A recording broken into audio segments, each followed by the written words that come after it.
Chapter 19, October 1st, 19 This afternoon, I sat at my window and alternately wrote at my new serial and watched a couple of dear, amusing, youngish maple trees at the foot of the garden. They whispered secrets to each other all the afternoon. They would bend together and talk earnestly for a few moments, then spring back and look at each other, throwing up their hands comically in horror and amazement over their mutual revelations. I wonder what new scandal is afoot in Treeland. October 10, 19 This evening was lovely. I went up on the hill and walked about until twilight had deepened into an autumn night with a benediction of a starry quietude over it. I was alone, but not lonely. I was a queen in halls of fancy. I held a series of conversations with imaginary comrades and thought out so many epigrams that I was agreeably surprised at myself. October 28, 19 Tonight I was out for one of my long walks in a weird purple shadowy world with great cold clouds piling up above a yellow sky, hills brooding in the silence of forsaken woods, ocean tumbling on a rocky shore. The whole landscape seemed as those who wait till judgment speak the doom of fate. It made me feel horribly alone. What a creature of moods I am. Fickle, as Aunt Elizabeth says. Temperamental, as Andrew says. November 5th, 19 What a fit of bad temper the world has indulged in. Day before yesterday she was not unbeautiful. A dignified old dame in fitting garb of brown and ermine. Yesterday she tried to ape juvenility, putting on all the airs and graces of spring, with scarfs of blue hazes. And what a bedraggled and uncomely old hag she was, all tatters and wrinkles. She grew peevish then over her own ugliness, and has raged all night and day. I awakened up in the wee sma's, and heard the wind shrieking in the trees, and tears of rage and spite sleeting against the pane. November 23rd, 19 This is the second day of a heavy, ceaseless autumn rain. Really, it has rained almost every day this November. We had no mail today. The outside world is a dismal one, with drenched and dripping trees and sodden fields, and the damp and gloom have crept into my soul and spirit and sapped out all life and energy. I could not read, eat, sleep, write, or do anything unless I drove myself to do it, and then I felt as if I were trying to do it with somebody else's hands or brain, and couldn't work very well with them. I feel lusterless, dowdy, and uninviting. I even bore myself. I shall grow mossy in this existence. There, I feel better for that little outburst of discontent. It has ejected something from my system. I know that into everybody's life must come some days of depression and discouragement, when all things in life seem to lose savor. The sunniest day has its clouds, but one must not forget that the sun is there all the time. How easy it is to be a philosopher, on paper. Item, if you were out in a cold, pouring rain, does it keep you dry to remember that the sun is there just the same? Well, thank heaven, no 2 days are ever exactly alike. December 3rd, 19 There was a stormy, unrestful sunset tonight, behind the pale, blanched hills, gleaming angrily through the Lombardies and the dark fir boughs in Lofty John's bush, that were now and again tossed suddenly and distressfully in a fitful gust of wind. I sat at my window and watched it. Below in the garden, it was quite dark, and I could only see dimly the dead leaves that were whirling and dancing uncannily over the flowerless paths. The poor dead leaves, yet not quite dead, it seemed. There was still enough unquiet life left in them to make them restless and forlorn. They hearkened yet to every call of the wind. which cared for them no longer but only played freakishly with them and broke their rest. I felt sorry for the leaves as I watched them in the dull, weird twilight, and angry, in a petulant fashion that almost made me laugh, with the wind that would not leave them in peace. Why should they, and I, be vexed with these transient, passionate breaths of desire for a life which has passed us by? I have not heard even from Ilsa for a long time. She has forgotten me too. January 10, 19 As I came home from the post office this evening, with 3 acceptances, I reveled in the winter loveliness around me. It was so very calm and still. The low sun cast such pure, pale tints of pink and heliotrope over the snow, and the great, pale silver moon peeping over the Delectable Mountain was such a friend of mine.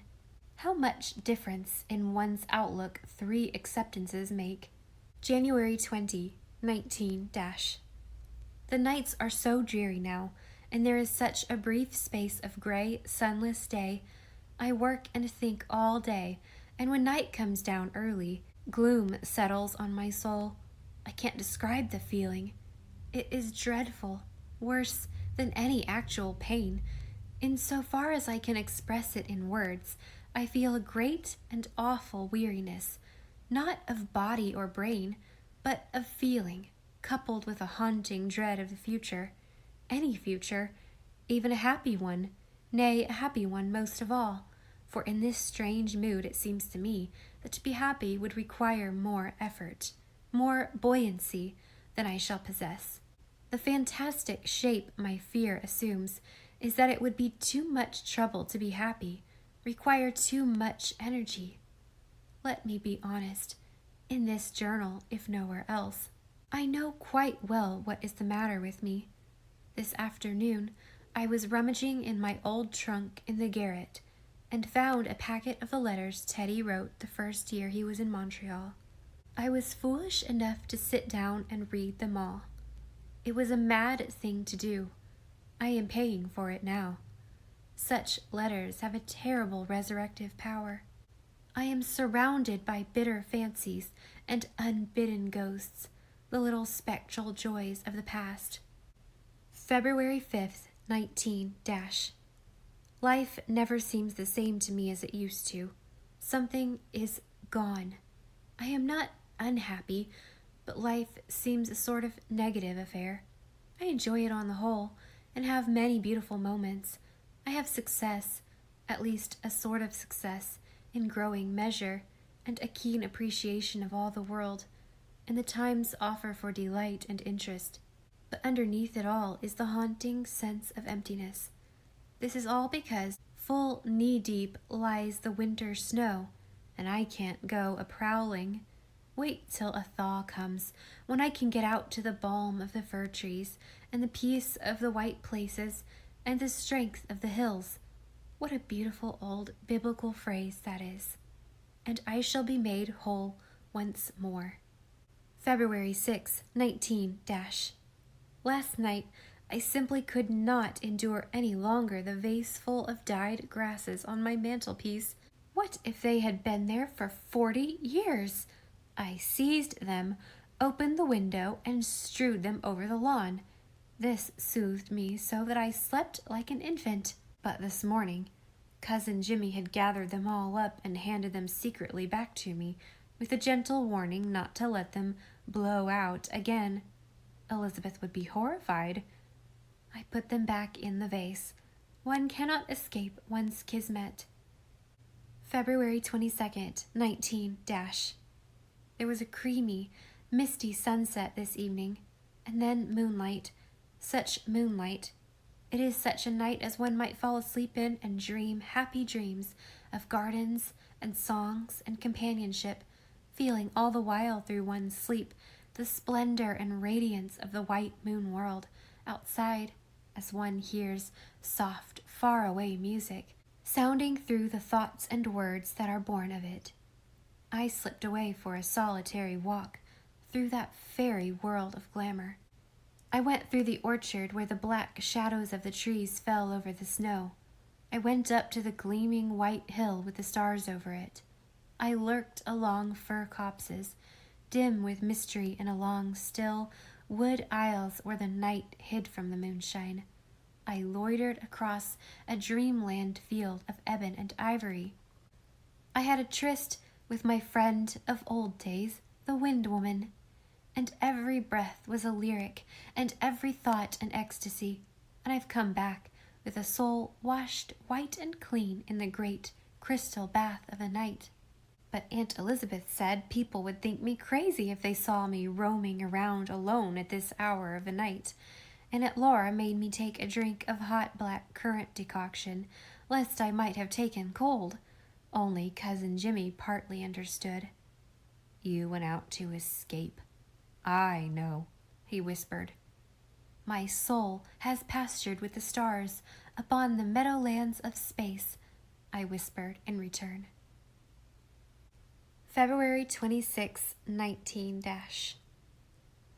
Jasper Frost has been coming out here from Shrewsbury of late. I don't think he will come any more. After our conversation of last night, he told me he loved me with a love that would last through eternity.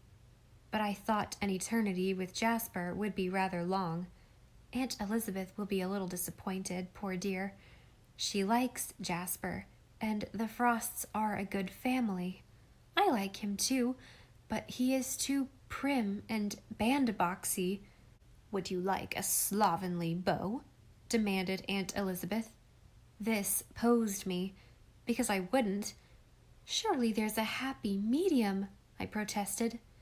"A girl shouldn't be too particular when she is—" I feel sure Aunt Elizabeth was going to say nearly 24, but she changed it to "not entirely perfect herself." I wish Mr. Carpenter had been alive to hear Aunt Elizabeth's italics. They were killing. March 1st, 19 A wonderful music of night is coming to my window from Lofty John's bush. No, not Lofty John's bush anymore. Emily Bird Starr's bush. I bought it today with the proceeds of my latest cereal, and it is mine. Mine, mine. All the lovely things in it are mine. Its moonlit vistas, the grace of its one big elm against the starlight, its shadowy little dells, its June bells and ferns, its crystalline spring, its wind music sweeter than an old Cremona. No one can ever cut it down or desecrate it in any way. I am so happy. The wind is my comrade and the evening star my friend. March 23rd, 19 Is there any sound in the world sadder and weirder than the wail of the wind around the eaves and past the windows on a stormy night? It sounds as if the broken-hearted cries of fair, unhappy women who died and were forgotten ages ago were being re-echoed in the moaning wind of tonight. All my own past pain finds a voice in it, as if it were moaning a plea for re-entrance into the soul that has cast it out. There are strange sounds in that night wind, clamoring there at my little window. I hear the cries of old sorrows in it, and the moans of old despairs, and the phantom songs of dead hopes. The night wind is the wandering soul of the past. It has no share in the future, and so it is mournful. April 10, 19 This morning I felt more like myself than I have for a long time. I was out for a walk over the Delectable Mountain. It was a very mild, still, misty morning, with lovely pearl-gray skies and smell of spring in the air. Every turn and twist on that hill road was an old friend to me. And everything was so young. April couldn't be old. The young spruces were so green and companionable, with pearl-like beads of moisture fringing their needles. "You are mine," called the sea beyond Blairwater. "We have a share in her," said the hills. "She is my sister," said a jolly little fir tree. Looking at them, the flash came. My old supernal moment that has come so sadly seldom these past dreary months. Will I lose it altogether as I grow old? Will nothing but the light of common day be mine then? But at least it came to me this morning, and I felt my immortality. After all, freedom is a matter of the soul. Nature never did betray the heart that loved her. She always has a gift of healing for us if we come humbly to her.